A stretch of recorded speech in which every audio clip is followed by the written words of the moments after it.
The Toad Fox Podcast.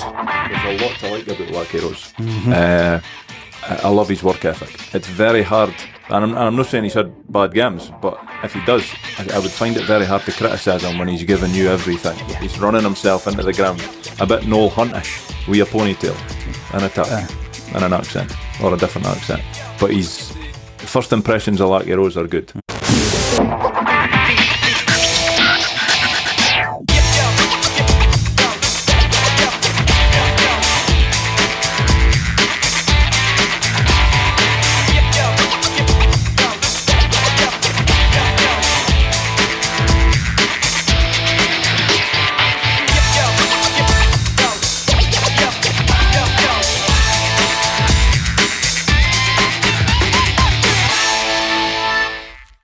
So welcome back to the award-winning Toad Fox podcast with Remind Me to Never Do That Again, Paul McNichol, and massaged good and proper by Paul before recording, clothing optional, Ronnie Costello.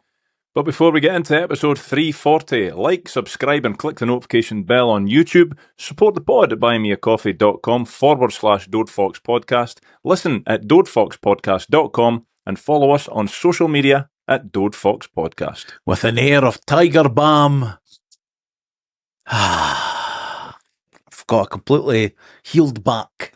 It's a miracle. It really is. It's a nice ointment. Tiger balm in Paul McNichol's hands. You should wear gloves when applying that, Rondo, or you'll end up with a stinky finger. And I'll leave it there. Maybe we should start this again. But I had to call in your expertise for backs because my back went again. Yeah, it's not good. It's not good.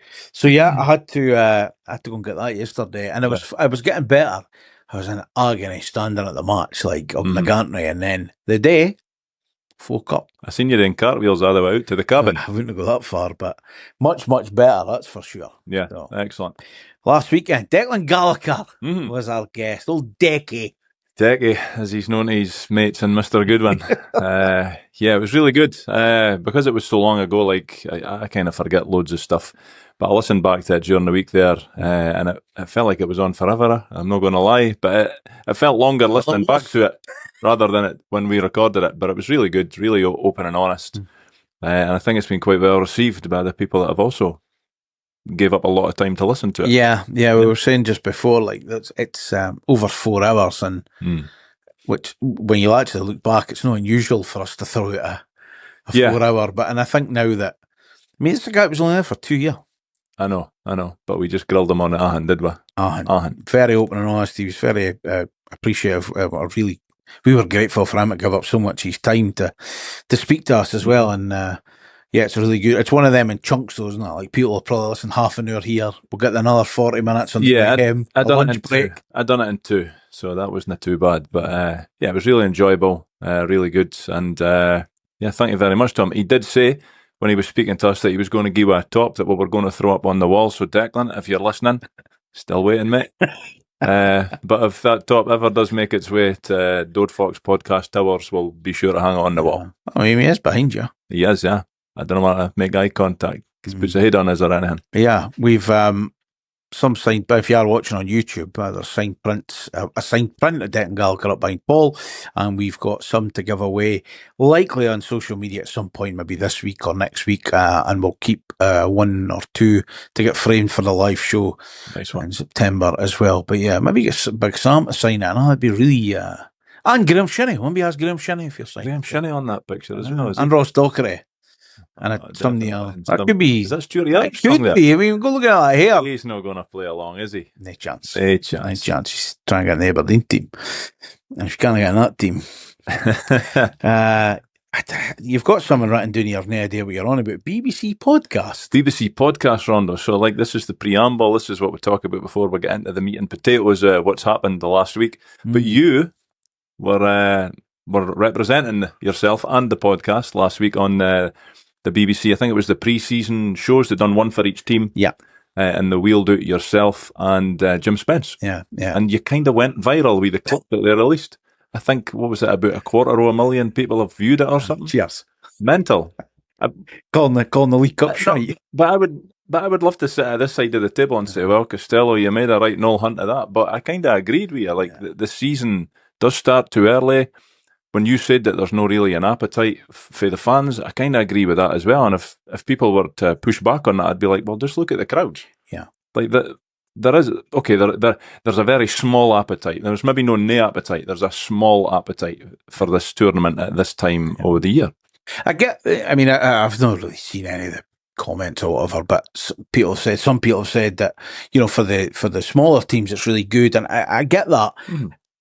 In the context of the actual episode, it's more about the fact it starts so early. You've got this whole, like, United are ripping up and starting again, a whole new system, new players and all this. And it was a bit of, that's why it gets treated a bit like pre-season, because you start so early. Mm-hmm. I wasn't saying the League Cup was bad. I was saying the group stage was We'd love to win it. I've never seen us win it. Of course. So it was more about, and I even said this yesterday, speaking to people before the game, like, see, like the Scottish Cup, if the bigger teams came in that August round, then I think more would be appreciative of that. But because everyone's starting so early, I get everyone starting the same, but it's just like, that's what makes it really frustrating. Just look at the crowds, Rondo. Just look at the crowd. I mean, we had just I can't remember what I read out yesterday, 3,000. Yeah. But again, when you looked at the ticket numbers maybe on Thursday, it was, and again, we'll get to Tuesday, but it's tough. I'm absolutely for United took a really good crowd to Stirling, took a really good crowd to Montrose. Never in doubt. We've got a brilliant support, brilliant travelling support. But you look around some of the games and it's like 400 people in that. There's very little appetite. Yeah. So, and again, I imagine for the smaller clubs, it could cost a lot of money to go to travel to places and all this. But on the park, they probably see it like we see it as a bit of a banana skin, which it shouldn't be. Yeah. But it is. But they are more than aware it is a potential banana skin, so they see it as quite a good opportunity to take a bit of a scalp in a game or two. So 100%. I could see why there's a difference in opinion between fans of the smaller teams and like me and you. Yeah, we've just been accosted by a photo podcast bombed 6-year-old manager. That show disappeared. Podcast bombed. So yeah, I mean that was the sense of it, and it was the usual kind of how do you think it is? How do you think the season's going to be? And ultimately, I don't think we'll really know what this team's ready for until probably the international break, September. Yeah, that's when we can form solid opinions. Like, okay, he's louping, he's class. Yeah, he's going to make more money. He's all right. And he's all right. Yeah. So there's a bit of that. So yeah, it was the season preview for the BBC. So yeah, of all the clips they could have taken, but that's probably why they took that clip, because it was a relatively inoffensive episode. Like, you didn't say non-controversial, and I would even argue that wasn't controversial. But they've obviously thought we might get a bit of traction with that. That's why they put it out there, and that's why they try to bury you, Rondo. Cheers, lads. Nah, pricks. I could date myself, like absolute pricks. I kind of did, but yeah, it was fine. It was fine. Right, let's take a look at some of the United stories over the last week. Matthew Moody, I'm not sure what he goes by, but he has joined League Two side the Spartans on a season-long loan deal. Yeah, good for him. He's a big lad. He's a right back, or definitely a right-sided player. Who knows what he'll become in time, because we seem to chop left winger. He's probably a goalkeeper. Yeah, but it's good, once again, that United are doing business like that at the start of the season so that he can hopefully go there and play a large amount of games. And then we'll take it from there. He doesn't look 18. No, he's a big lad. Yeah. But then, if I go back a few years, I can remember going to watch the odd academy game and seeing like a Leighton Bisland and thinking, there's no danger. He should be eligible to be playing in this game because he looked like a man. Have you ID?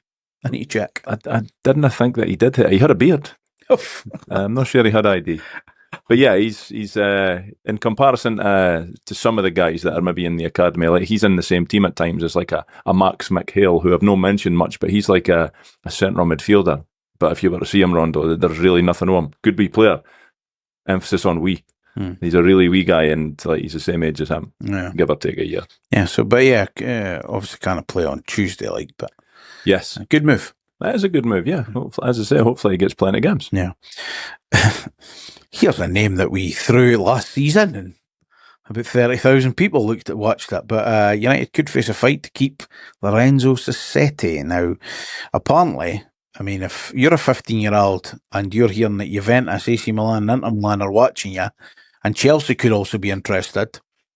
You know, the concern being for United is that FIFA rules may allow him to move abroad when he turns 16 in February because he's not signed his first professional contract. United could potentially receive no transfer fee, and ultimately it raises the bigger question about how Scottish clubs protect, you know, the young players. We'll speak about another end coming up as well before they turn professional. I mean, how frustrating is it to go through this development and yet again, possibly, I'm not saying it'll happen, but the possibility that, and I actually not get any dosh for it. Exactly. That would be the ultimate kick in the teeth, would it? Because we've known about this guy for a wee while now. He's still only 15. I think he turned 16 in something like February or March. Yeah. I would imagine the club would try to get him tied up at that point. However, they might be made aware beforehand. Like, that's no happening. Like, we all know, like, I know that you're not allowed to tap players up and whatever, but we all know that there's shenanigans that will go on out of sight and in dark rooms and on phone calls, basically, where, like, there'll be discussions, and there's obviously been discussions.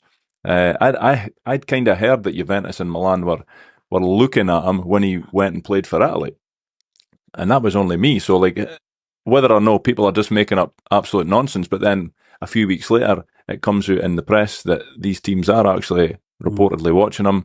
Why would they not? Especially if you can get somebody with the potential he's got for nothing.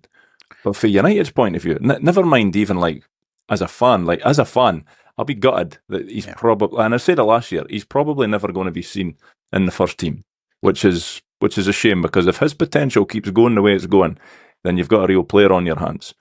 But as a club, to kind of play a big part in rearing him to be the player that he is at present, and to then he walks away for nothing, it would make, if I'm the club, I'd be questioning. I'd be like, what is the fucking point of this? Yeah, it's really, really frustrating. That can't be fair.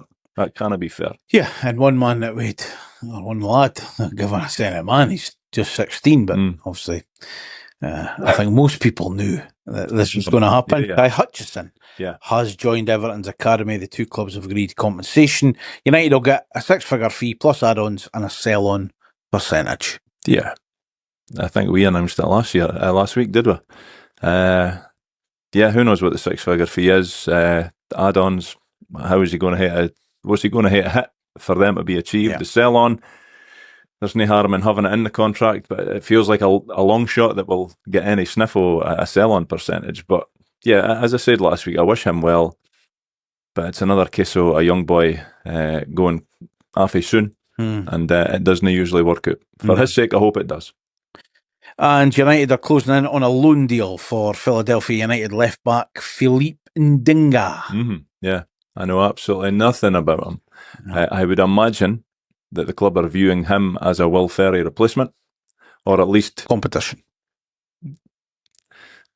You could say that. I'm thinking replacement. No, you're right, it should be, but I still suspect that Will Ferry's not going to be here by the end of August or whenever the window shuts. I personally hope he is.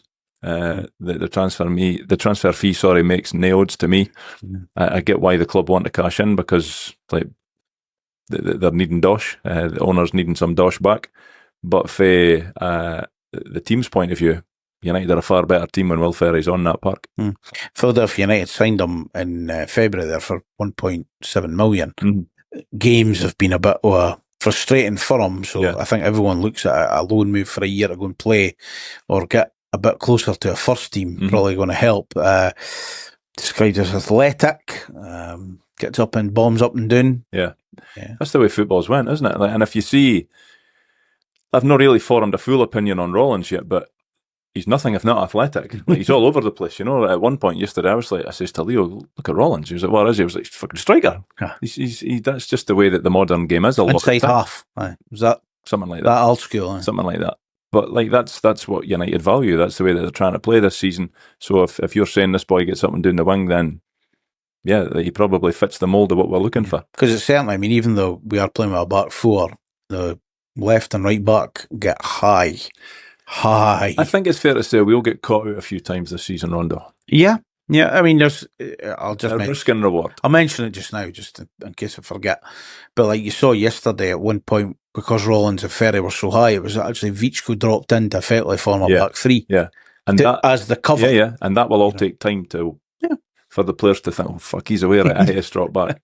That's going to take a wee bit of time. Like when John Rankin told her, I kept telling Andy Robertson, didn't go anywhere. Next thing, back at left back again because of him. Yeah, you know? I know. So you get so used to it, automatically he's going, he done all right for himself. Right, we're in possession. I should probably drop back to left back. But it's all going to take a wee bit of time to figure out what Abdi's doing and to know what your teammates up to. Another thing that's worth mentioning on the warm up is it does look like Scotty Constable's going out on loan. This week to Arbroath. Good move. So if that is the case, his old man will be over the moon. Good move. Yeah, yeah, definitely.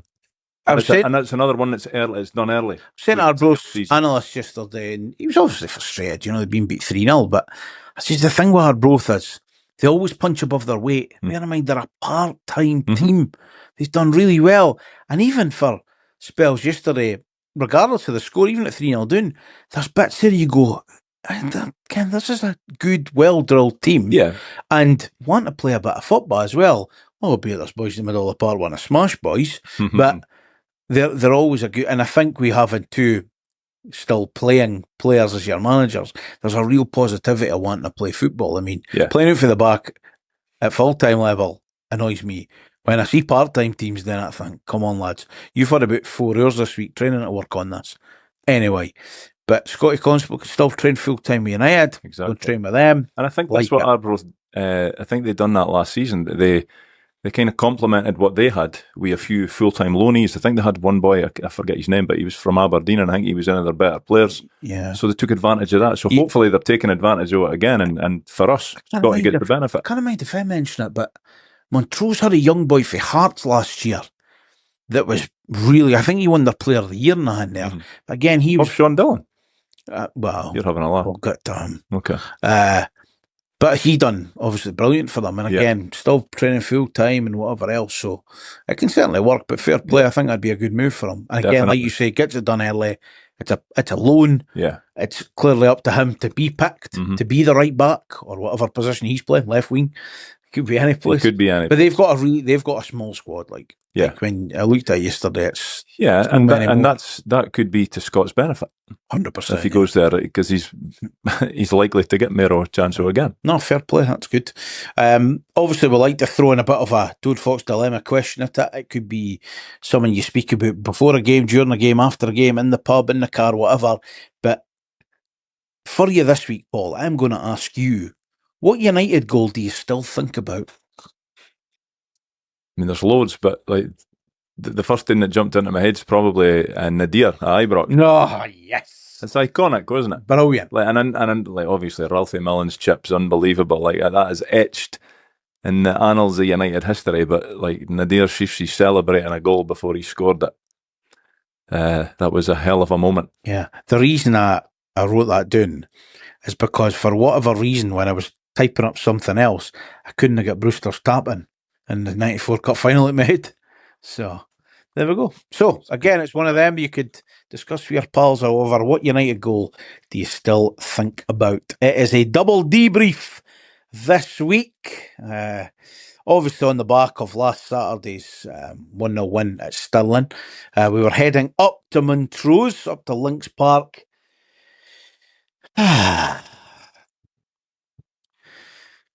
Delighted I spent £18 on that. It's a nice drive. It's a nice drive. It's a nice road. It was a nice night. Nice pie? A lot about it was nice. I had 2 pies. I'm going to be honest, because didn't have a tea, so I was... Seen you eating them? Yes. Yeah, I was starving. So the pies were good, Everything was fine up until round about pies finishing, because then the game started. So, it was a game that I certainly wasn't taking it for granted, Rondo, because we've been here before. But I was still fully expecting United to go up there and somehow, some way, get the win. I didn't think it was going to be scintillating performance just because of what we'd saw at Stirling Albion. But in the back of my mind, I was thinking, well, I could put a lot of that down to the fact that pitch was absolutely shite.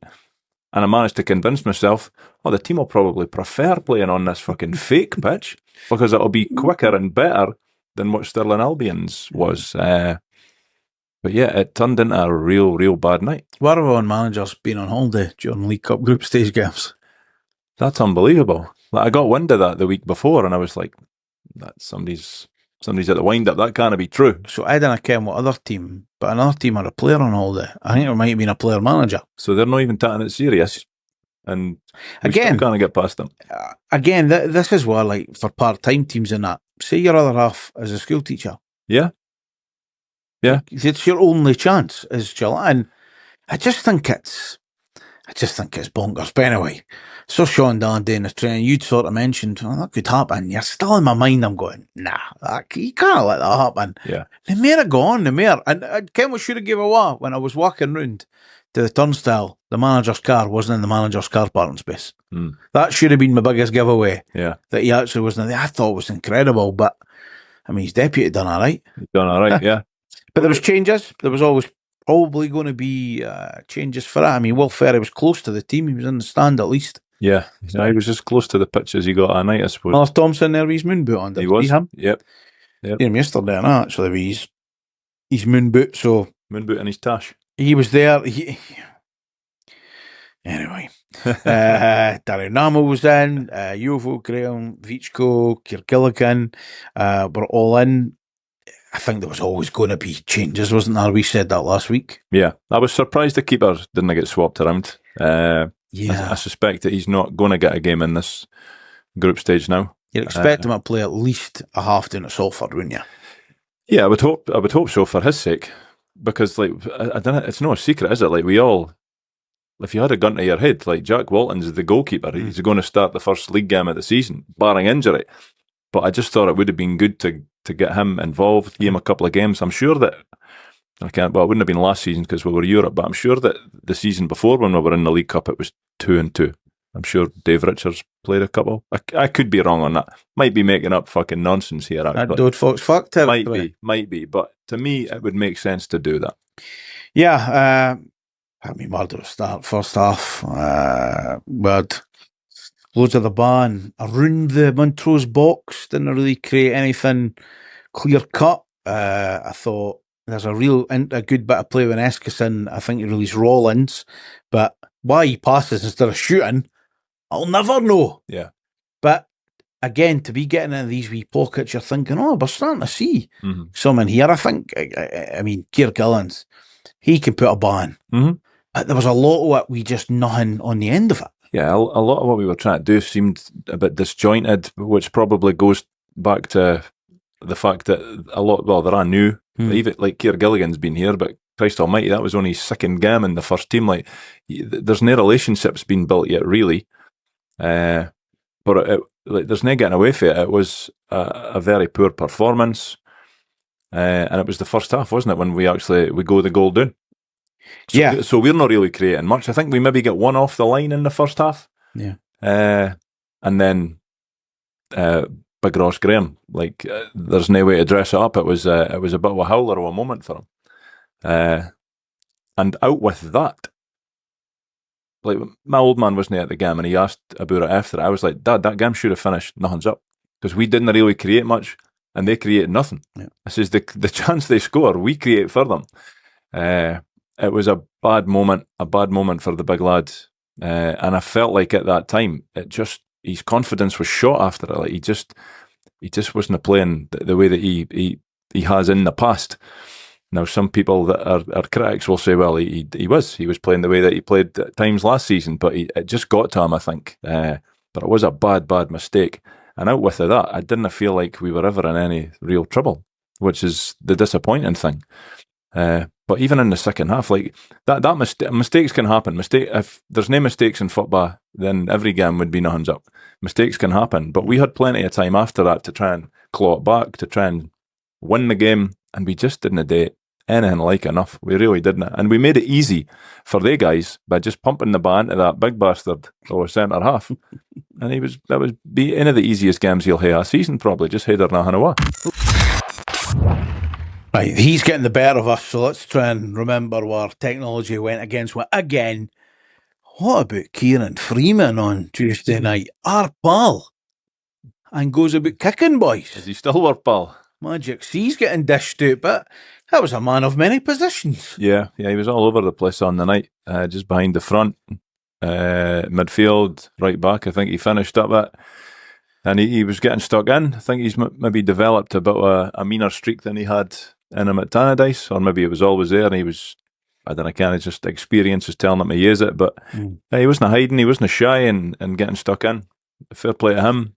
But it doesn't take away from the fact that we were really poor on the night. Like, and one thing that it did kind of annoy us as well, Rondo, it was after half time. Obviously, we've made the change. Ross Graham's come out, and when it's announced on the tannoy, the cheers for fellow Arabs, like I didn't see the point in that. That doesn't shed us in a good light as a fan base. I didn't think, and again, it wasn't everybody cheering, and I'm no blind to the fact that there's a number of people that just didn't rate Ross these days, which that I would disagree with, albeit he's not going through the best time.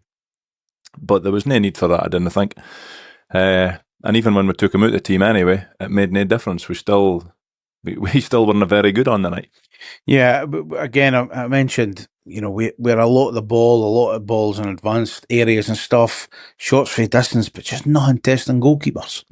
No, I think towards the end of the game, I think Mitsoko gets himself in a good position. Oh, be the dancing feet. But I think he's just off balance. He just kind of sclaffs it. I think Pan had the header cleared off the line. Off the line, yeah. But I don't know about you, like it wasn't I didn't ever feel like a goal was coming. I just thought, well, we've got all this pressure, but okay, it's off the line. You didn't get much closer than that, but it just never really felt like we were going to trouble them enough to get on the score sheet. And sadly, we didn't. Plenty of pressure, plenty of nearly moments, but ultimately, nae bar in the pokey. No. And just like really angry after it, if I'm honest. Like, I was going to say frustrated. No, it was beyond frustration because once again, it felt like we are now going to be needing favours here, as well as we still hate to win the next two games. Yeah. And coming out of Links Park on Tuesday, it didn't feel like a given that we were going to steamroll around Arbroath at that point. So, yeah, I was really annoyed with the whole thing. Once again, it just felt like the season started, and I get it's very, very early, and I didn't really like the fact that these cup games come so early, but we just, I don't know, we just seem ill-prepared for that, for one reason or another. Even on the night when we're making subbies, like, it's almost like you're trying to get minutes into the legs of some of them as well, rather than, right, we need to fucking win this game, like, make a subby that's going to affect this game. It just never really happened.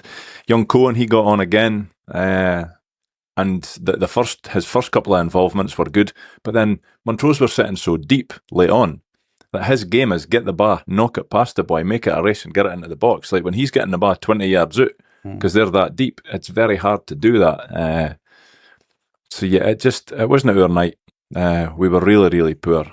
Fans were really unhappy at the end of it.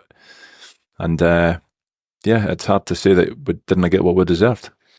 No point in asking a man in the match, is there? Absolutely fucking no point in asking that, Rondo. So that meant our first home match of the season, and it would be in the Premier Sports Cup, as we've mentioned them already. Arbroath would be the visitors, and again, a step up given you played Stirling, we played Montrose. Championship Arbroath were coming to town. How were you feeling Friday afternoon, Saturday morning at the thought? Well, it was a must-win game. Like it was a must, but then I would have said they were all must-win games in the cup because that's the only thing that will guarantee that you get out the group stage. But yeah, for me it was a must-win game, and it wasn't just a case of 1-0 will do it. Like I felt like we needed a few goals because we shot the bed in Montrose a few days earlier. So I think that we need to boost our goal difference as well to hope that we can get out this group now. Yeah, changes again expected given it is the group stage. Randall and Mitsoko both started. Some boy called Will Ferry came back in as well. Dylan Tate was the captain.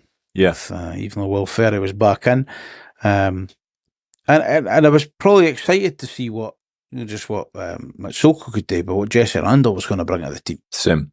Same, because obviously we've got high hopes for him. I think he was the first signing that we made, was he, way back in January or something. So yeah, there's high hopes for him. The fact that he played at the World Cup recently, and seeing Will Ferry back on the team sheet, obviously that's a bonus because he's such an important player for us. And And it seems daft that you get accusations get thrown at a lot of teams, you're a one-man team or whatever. And sometimes that is the case, but usually that one man is like a striker or like a creator. I'm not saying we're a one-man team, but it's almost like our most important player is the left back. Will Ferry makes such a difference. He just adds a completely different dimension when he's in the team to anything that we do when he's not in the team. Yeah, 100%. Obviously, the Michael Forbes and Bert were the centre half pairings. Rollins was still in. Midfield was Tate, Manny, and Vichko. And then you still had Zach Satsford playing in off the left for a starting 11. What do you make of the changes? But did the team look a bit more balanced, or more maybe what a possible starting 11 is when the real the league bar is out? Possibly, yeah, possibly. I think the first half wasn't great. You could probably skirt over that. Like, I know that we scored a goal in that first half, but a lot of the time it was slow and ponderous again at the back, like side to side. A lot of the stuff that we really didn't like seeing. There was a wee bit huffing and puffing. Now, we did create a couple of chances. I felt like, again, like we kind of controlled the majority of the game. And I know that a while back you said Arbroath had a few, you could see they had a few chances and a wee bit of ability in them. Granted, they did, but I always felt like Stirling, like Montrose, like the Arbroath, we were kind of in control. So the performances in that aspect, they've been no too bad. But ultimately, like, you've got to do better against Stirling Albion. You can't get beat for Montrose. And Arbroath, it feels like it was a bit of a job done. But the first half was poor. There was a better balance to the team. But again, like, they're learning, they're getting used to where they should all go. I think a few things to mention, obviously. Mitsoko hits the post, and then he's offside. Yeah. You had Will Ferry being Will Ferry. There are a couple of moments. There's McKenna, Dow, Randall showing he's got quality. Yeah. And he was the first booking. Yeah, and you know what? I had a right go at the ref in Rondo, because the ref didn't even get a foul initially. No. And then when the boy's rolling the boot, he pulls it back, and then he books him. Like, wait a minute, 2 seconds ago you didn't even think it was a foul. So what's made you think it's a booking? Correct. Because it wasn't like he was in his ear and the linesman wasn't speaking to him. It's not like the linesman's had a better view and said, "Here, buddy, you missed that there." That didn't happen. I think it was just the fact that the boy Flynn was rolling the boot, screaming and tapping the deck, and then he was fine. Wee bit of magic. Of course he was. Wee magic spray. Of course he was. was. Just got on with the game now. Breakthrough did come though. Led the counter attack. Mitsoko took it out. I think we were screaming it for a go to Randall, but 100%. He was having to hold his run that much. Great ball into Satsford. I knew what he was going to do. Yeah. I think the right back knew what he was going to do. Yeah.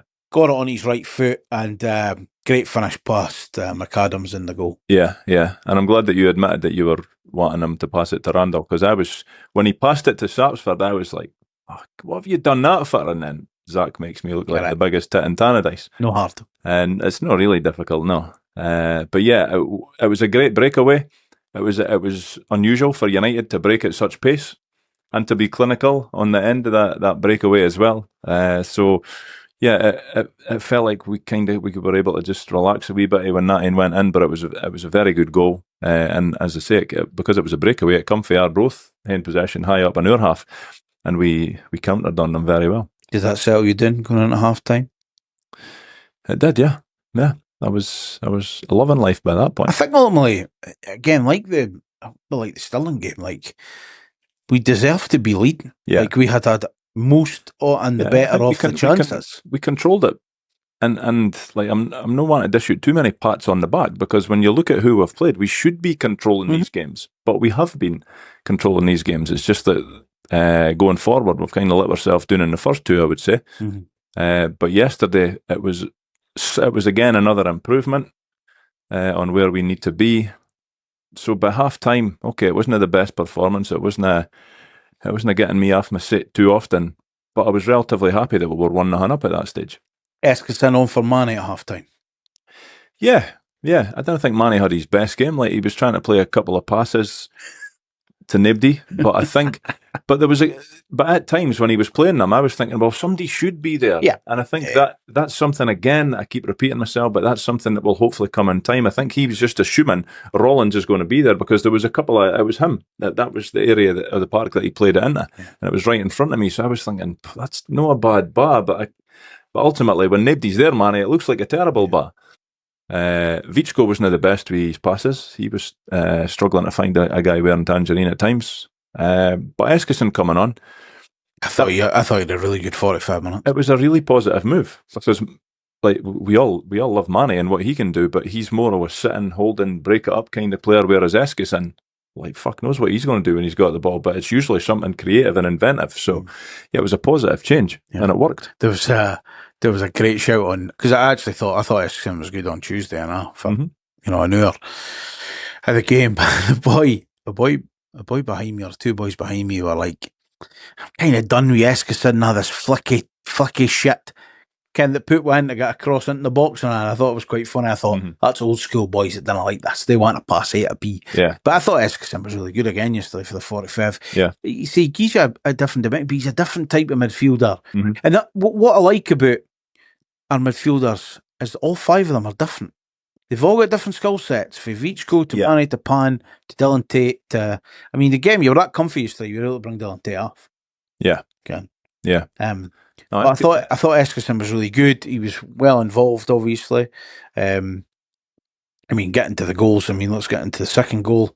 Randall done really well. That was brilliant. Great band for Sapsford. So we'll probably could have let it roll in, but you got to go and get off the mark. Of course, no issue with that. Like, no issue with that. The worst thing I've ever seen with that was Sapsford when he was in Australia, when it's the goal kick out and the keeper comes out, Matt's an absolute hash with that. He should have just left that. But then if I'm a striker, I'm volleying it and emptying it. You reckon Mitsuko seen that clip and went, thanks. Like, you've done this already yourself, so I'm tatting this. Nerves spelled? Oh, definitely, yeah. I was not overly nervous during the game at all because I just thought that we were in control. Yeah. But that pass for Randall to Sapsford is brilliant. I think it's almost like him.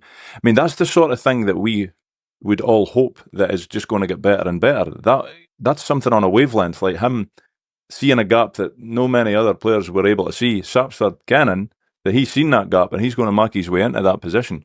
And it worked. It came off. Now, the only way it could have been better is if Zach chips the keeper and it goes in himself. It would have looked a lot better. But ultimately, it ends up with the ball in the back of the net, and we're very happy with it. You're talking about a good bar as well. I don't think much has been said, though, how good Namo's bar is doing 9 Eskison for the third. Yeah. I thought Dario done all right, as opposed to he wasn't very good on Tuesday. But that's, again, when we play him further forward. Maybe it's me, but I don't want to see him there. I don't think he does a particularly great job for the team. I think he's better a wee bit deeper, a wee bit further back in the team. But no, it was a great bar. It was a great bar for the third yesterday. Eskison done really well. Good bar across, and Larky Rose gets his first. Yeah, again, brilliant. Absolutely brilliant for him. So it's good that two of the new boys are off the mark. Randall, first half, I thought when he was in front of me, I thought he looks knackered. I was like, how are you knackered? Is it the heat? Because you were relatively fit. You were at the World Cup. You've not trained that much, but it's only been a few weeks for the World Cup. Because you never had a holiday. Possibly, yeah. Maybe that's how he's absolutely knackered. But then second half, he got better. I thought. So maybe because he was in the shade. He's going to create. You could tell. Yeah. I think he's going to find it a bit eye-opening, the physicality. But then that's when you need, like, the coaching staff, even Sapsford, to say, because I think is it Ryan Dow that absolutely fucking wiped him out. Mm-hmm. I mean, red card. I've not seen it back, but at the time I was like, how is that only a booking? And again, my mind, like, I live in my head a lot of the time, Rondo, but I'm thinking, how is that the same punishment as what Randall got a yellow card for when he's borderline red card? I thought so as well. He'd be asked that look on VAR. Absolutely wipes him out. Nowhere near the bar, as far as I was able to see. But I think because of the sort of player he is, that's going to happen, because he's built quite slight, he's fast, he's tricky. Yeah. He's going to get kicked black and blue, I'm thinking. We said last week, obviously, Larky Rose loves a run. And I tell you what did it, one bit that shows is we had a corner and Arbroath actually got a really good win on it, and they're breaking. He's in the first boys into a defensive position. Yeah, there's a lot to like about Lucky Rose. I love his work ethic. It's very hard, and I'm not saying he's had bad games, but if he does, I would find it very hard to criticise him when he's giving you everything. Yeah. He's running himself into the ground, a bit Noel Huntish, with a ponytail and a tuck and an accent, or a different accent. But his first impressions of Lucky Rose are good. Like, I didn't necessarily think he's going to be our main striker. I think if everybody's fit, just from the very brief parts that we've seen just now, I would imagine it'll be Big Jesse, wee Jesse and Sapsford. But I also like, again, the difference between Mitsoko and Rose. He's a great option, yeah. It's something different, isn't it? Again, yeah. Again, depending on your opponent.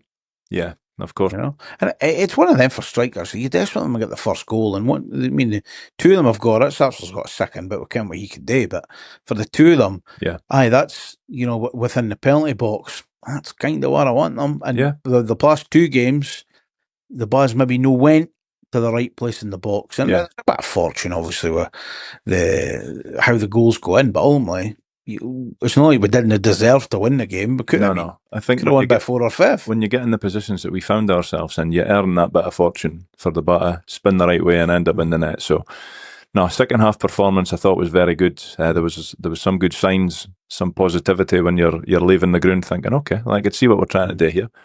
I still do maintain, I think, because of the way we're playing with Will Ferry and Rollins being more forward thinking than defensive thinking, and Bert no having got any faster over the summer, I could still see there being problems at the back in certain games. But for now, I think Forbes has probably nailed that position as his own on current form. Will Ferry, as long as he's here, he's got to be there. Rollins, but he's played every minute, I think, or damn near every minute. Yeah. And then you're looking at Bert or Yuri for the last position. I would think. Right now, I'd probably go Big Yuri, but that's not to say Bert's done anything wrong. Bert's played in 2 games of 1. Bert's better with the bat at his feet. He's best passer in that back foot. Big Yuri. Best, but honestly, you see it, and again, it's a player that'll just know. We'll get criticism, but again, yesterday... It just depends how much you value the fact that he's the best passer, because if we're going to be under the... Breaks the lines. Yeah, but then final third entries. You've got an Eskison in the team. If we can just get the bat to him or to Randall or whatever, we maybe necessarily didn't require the best ball playing centre half in the team. Like if it's deemed Yuri's a better defender, then go with him. Yeah. But that'll be worked out in the next couple of weeks. Whether this is a strategic the way they've done it, again, even the centre halves have all got different skill sets, and again, Yuri's obviously clearly got the height over them all.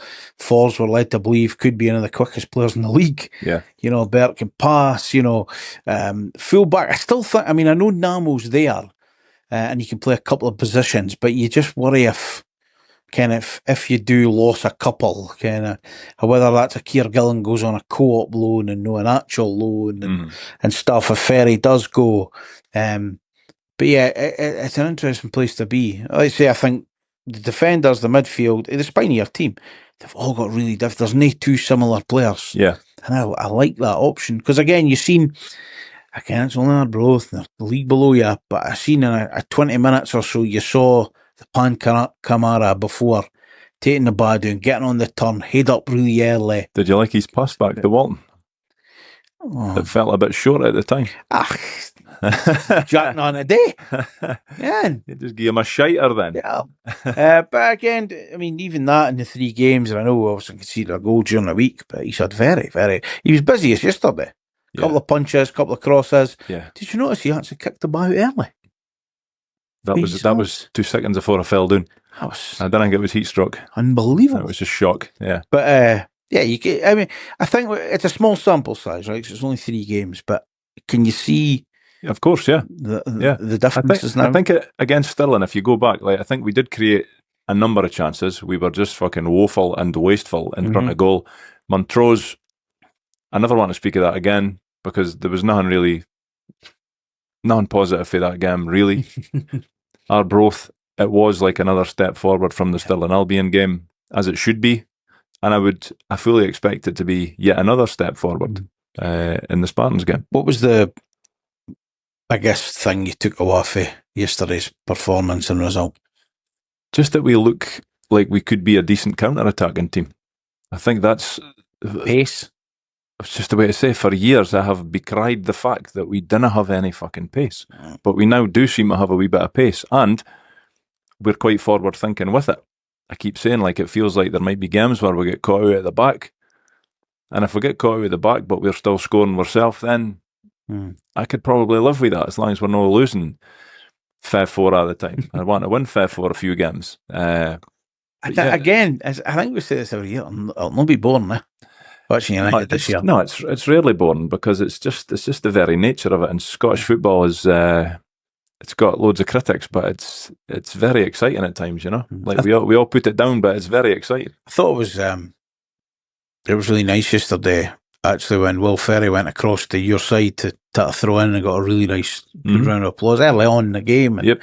The thing is, and he was as stony-faced as ever. It's just Will Ferry doing Will Ferry things. Yeah. And I'm here for it. He makes such a difference to the team. Like, it's going to be a big loss when or if he goes. You hitting that Alice band or what?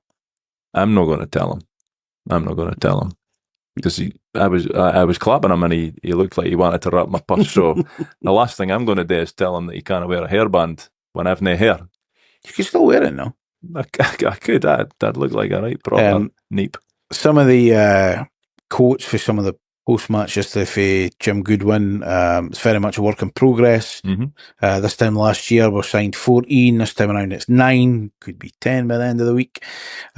He would love to have a magic wand for it to click into place overnight. It doesn't happen. Pleased for the 3 to get on the score sheet, especially Rose and Mitsoko got up and running. Satisfied with that. Feels there probably could have been 2 or 3 goals left out there. And he was delighted that Will Ferry was back. And for the hour on the pitch he played, he was brilliant. Agree with Gorgeous Jim's quotes? Yeah, I do. Yeah. I've no idea what he said after the Montrose game, but I agree with him after Arbroath. Yeah, it is a work in progress. There are a lot of new signings. They are all getting to know each other. It was an improvement on the performances from previous. 2 of the new guys are off and running with regards to scoring goals. And of course, seeing Will Ferry back on the park, it's hard not to be happy with that. How long for? We'll just have to wait and see. Man of the match? Who got out of the game? I didn't think it was Sapsford. So Sapsford got man of the match for the sponsors and for Prime Minister. Yeah, I didn't, and I'm not saying he was poor. I didn't think he was great until he scored, and then he was pretty good, as most of them were in the second half. But I thought Will Ferry was really good yesterday, and Eskison. But I'd probably give it to Will Ferry. Yeah, a good hour. Probably no surprise he only played an hour. Yeah, given they're playing again Tuesday, and he's only trained for a week, if that. Yeah, it's another topic. Unbelievable. It's just I get it. I get it because he's an asset. The club are trying to move him on, but maybe not actively trying to put his name out there. But the fact that somebody has bids an amount of money and it's in the club's interests, the chairman's interest to take that money, I get it. Yeah. But as fans and even the manager, Goodwin just wants him to be available to play. Of course he does. Yeah.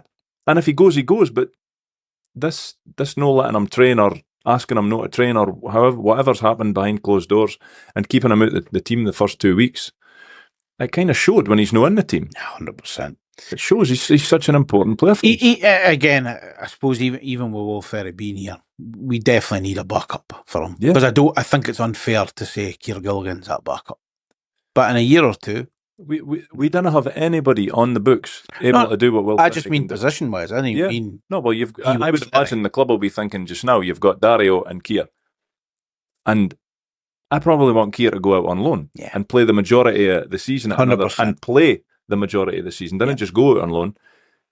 Namo is a steady Eddie when it comes to filling that hole. But he's no Will Ferry. No. And this new boy, if he comes in, well, like who knows? Who knows what he's going to do? He better be half Will Ferry. Well, it's a big pair of bits to fill, I would say. No, the look says 6s or something, eh? He's like Liam Smith bit. No, literally. No, literally. But it's a big role to fill. Good, bad, and ugly. The good, bad and ugly rondo. Well, the good. We're undefeated at home this season. The first half wasn't a great watch, but in the second half... Straws clutching. Always. There were definitely shoots of positivity and signs of what might be to come. It was a braw night's work on Saturday. The bad, the fact that getting out the group stage is kind of out of our own hands when we are in a group that we are in. It's no ideal. And the ugly. Regardless of what happened last night on Saturday, losing at Montrose is never an acceptable result for Dundee United, a real low for the club. Next up then, Spartans at Tanna-dice on Tuesday night. It's our final Group B Premier Sports Cup match. Spartans coming at the game. They've had a bit of a difficult start. They lost 2-1 at home at Arbroath. They lost 3-1 at home Stirling. The league table as it looks, they are bottom. 2 played, 0 points. Arbroath 2 played, 3 points. Stirling 3 played, 3 points. Montrose 2 played, 6 points. And United 3 played and 6 points. The result yesterday was Stirling 0, Montrose 2. 5-9. That's the number I'm thinking, yeah. We have to batter them. Yes. We have to batter them. Yeah. 1-9's probably not going to get you through. And I'm just thinking if Montrose win all their games.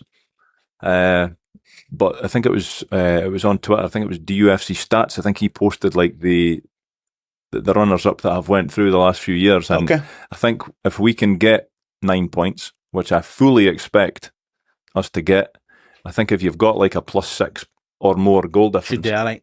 Should get through. then you've got like you got a 90% chance or something of going through. Yeah. So that would mean that we just had to win 3. But I'm looking for 5, Rondo. Yeah, I mean, again, we've beat Arbroath 3-0. Mm-hmm. So there's no reason we shouldn't. Absolutely. Given as well, I mean, we're at home, bigger pitch. Mm-hmm. Pitches look magnificent. They'll have been working during the day probably. If they're... Pitch is looking. Well, it should be looking magnificent, but fair play to the grounds. You've got a new tunnel. Is it just had a lick of pint? Oh, no, it doesn't pull out anymore. It's there. All right. It's just there. Is that wise? I can. I'm just I thinking don't build tunnels. there's people above that often throw things. Oh, no, it's extended though. All right. But it's I don't think it's as far out as where the pulley come, but Yeah. it's out. No, well, that came to be onto the pitch, so you kind of... and now with the there's a United badge and a Calforth logo down I saw the Calforth. More importantly, though, is your fucking tile still in the tunnel? I've no idea. Well, it better be. No idea. I'll get somebody that's allowed down there to check. You're not allowed down there? Nah, I don't get down there. But just throw a strip on, 'cause nobody will get any difference. I'm not sure I'll get that on. just I'm not a 5'4" Italian man. Well, we need to find out if we're... I think it will be, though. Tile. I think the last time I was in the tunnel, the year before last, it was there. Yeah. Because it sits on up in the top corner. I seen the man that sold us that tile yesterday, Anna. Fair distance. What was that? Paul Reed. Oh, right enough, because he's the main man. He is the main man now, eh? Yeah. And he was sitting between Holt and... I saw that. Yeah. He was sitting just doing for you and the big screen. Big screen, yeah. Yeah, I seen. I also, this is a bit geekish like, but I actually got to see how the scoreboard works because Aidan does the scoreboards now up next to me. Yeah. Got to see other fans. He was putting like the yellow cards up right quick. Yeah. See? Yeah, it was something I see. I was like, that's pretty easy to work, eh? He's like, even Paul... Nah, stop myself. Maybe not. Nah. But yeah, it's a pretty cool system, actually. Although, the funniest thing was, he come in, and I says, you've ran up here, have you? Because he's a bit of a fitness freak. I says, you've ran here, have you? He's like, no, thought it was an 8 o'clock kick-off. Oh. On a Saturday night? Well, Aidan's had a shocker there. Well, you probably done it, right? Because I'm going to go technology on you here, Paul, right? Given you couldn't get your notes up to work a day. Correct. So I've got one of these subscription calendars that just puts United's fixtures in your calendar, right? Up until last week, it was shown as an 8 o'clock kickoff on Saturday. So I don't know if he's just had a moment, but I think he was in at his mother's or something, and she's like, how are you leaving to go to the game? He's like, it's kick off 8. It's like, kicks off at 7. So when he came in, bombed in, I was like, all right, okay. But I didn't, because I can't see the screen, I didn't realise the game plays. It did last night, yeah. But was that is that all the time? Apparently they can. Now, again, we're not in Dodfolk's Fact territory, but as far as I can, apart from replays, you can't show replays. No, but then I don't think you're allowed to. No, you're not. No, but then that happened. It happens in the World Cup. They've showed replays. It happens in some stadiums in Europe. I've seen it, and it's because if it's a controversial decision, Correct. fans will not be happy. So that was pretty cool. Up here, he's upside me and VAR now. So obviously not VAR. So where did he used to be? Beside Scott and Dave, along a bit. Right. They're kind of right on the halfway line, whereas I'm. Are you up his job then? Absolutely not. No. No, I mean, I can barely spell my own name. You don't know how to spell your own name. You need to write team out. So you're not going to be in the team. You don't want to go in the tunnel, so you're not being in the team. No. I've had to learn 2 new pronunciations of our own players who have decided to change the pronunciation of their names. So it's worth mentioning, because when you read out Vichko's name, Leo was basically saying, Ronnie got that wrong there. And I was like, no, I didn't. Ronnie didn't. He's like, he did, because it's Chevet. I was like, apparently it's not, buddy. It's Chevalier. Yeah. But and that was from, though? Well, that was from him. So, but Chevet was for him as well. Correct. Now, there was a bit of a conversation about this yesterday, because we said, he tell us that. Yeah. And I was like, but he didn't ken English then. He did. His English was fine. He ken English. You were asking him. Yeah, that's that. So I don't know if there's a slightly different way of saying it, Croatia or whatever. A bit like the Norwegians, right? Yeah.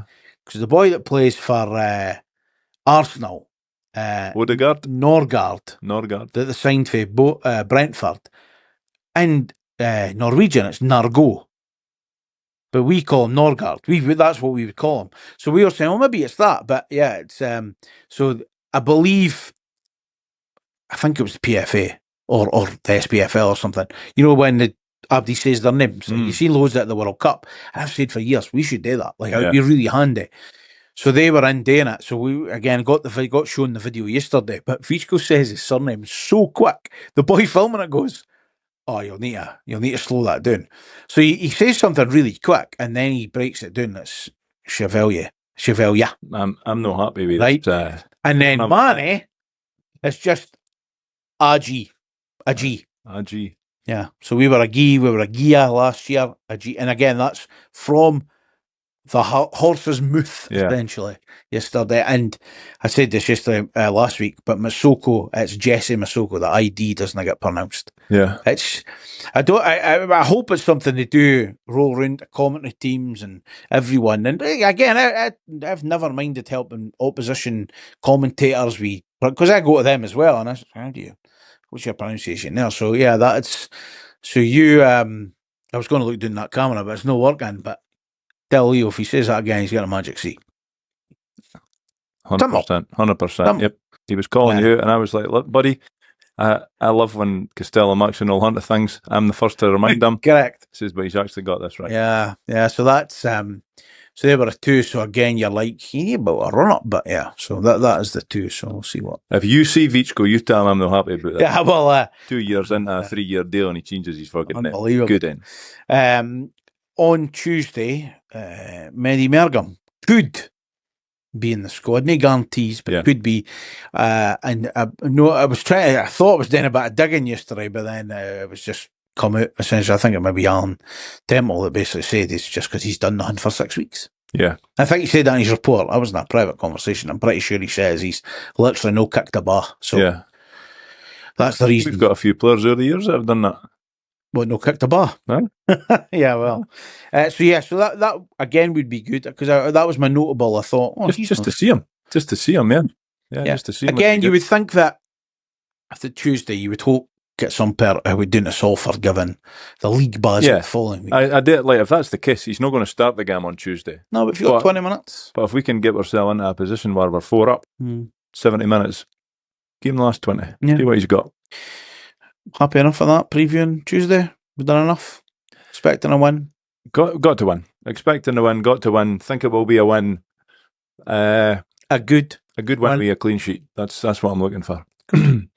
Buy me a coffee this week then, Paul. Buy me a coffee. Well, has been banned coffees. Mark bought a coffee this week. Monday good, Tuesday shite, Saturday better. I mean, that could have been our whole podcast this week. Thank you very much, Mark. You absolutely nailed that. Cammy Welsh bought 2 coffees. Happy birthday, Paul. Another year of good win to celebrate. Thank you very much, Cammy. And Tam bought a coffee. Lev show tickets bought. Looking forward to it, lads. Better be a good night. That almost sounds like a threat. Better be a good night. No pressure. Yeah, we keep saying it's on the guests, not on us. Well, if it's a disaster, we'll blame Sean Dillon. We're 'cause just it was, Mardy it was his fault on Tuesday. Tuesday.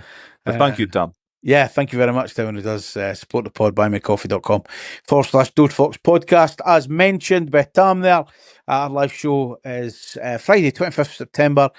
We are spending a night at the Born Hall with the captains, Paul Hegarty, Maurice Malpass, Andy Webster, Sean Dillon, Mark Reynolds. We'll find out all about the role of captain, the highs, the lows, what it's like speaking to managers, what goes on and off the field. We'll bit of Q&A as well. We'll do a raffle to raise some funds for two great causes as well. And we are into not nearly single figures on tickets. We're essentially nearly squeezing people in. So if you would like to come, doorfoxpodcast.com. Hit the ticket link, and they are £20 plus fees. It's getting ever closer, Paul. Less than 10 weeks.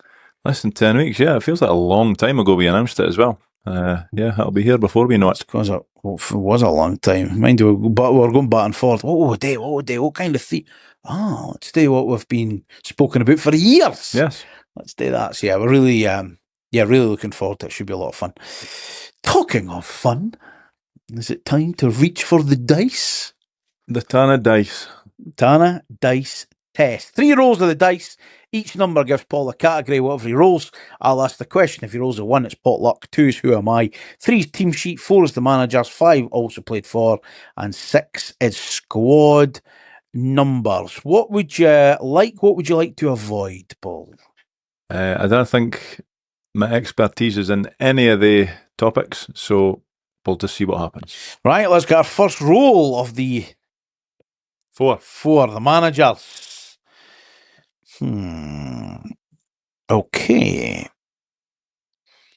Under Craig Levine, which player made the most United appearances? Barry Robson. It's good, but it's not right. Podcast pal. Sean Dillon. Just had his birthday. Possibly still playing hide and seek. Mr. Gomez. Margaro Gomez. Mr. Gomez. Yeah. Well, that's a good start. Yeah, as always. 6. Squad number. Oh, no. I wouldn't even count this season's. That might come up. My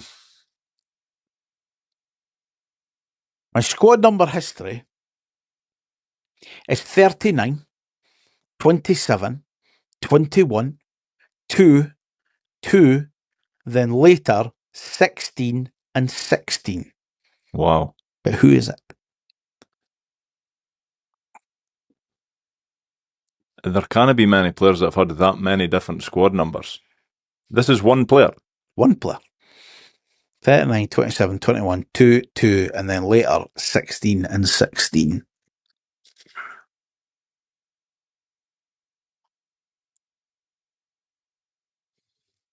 Sheep. Podcast pal. It's not that podcast pal.